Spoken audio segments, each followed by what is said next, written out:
Magandang hapon po. Ngayon po ay araw na Miyerkules, March 18, 2026 at narito na ang resulta ng ating 5 p.m.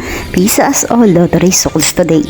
At para po sa draw natin ngayon ay ang 3D Lotto at ang 2D Lotto. At para po sa Lotto More updates, pasubscribe na lang din po ako sa aking channel at pahit na din ng notification bell.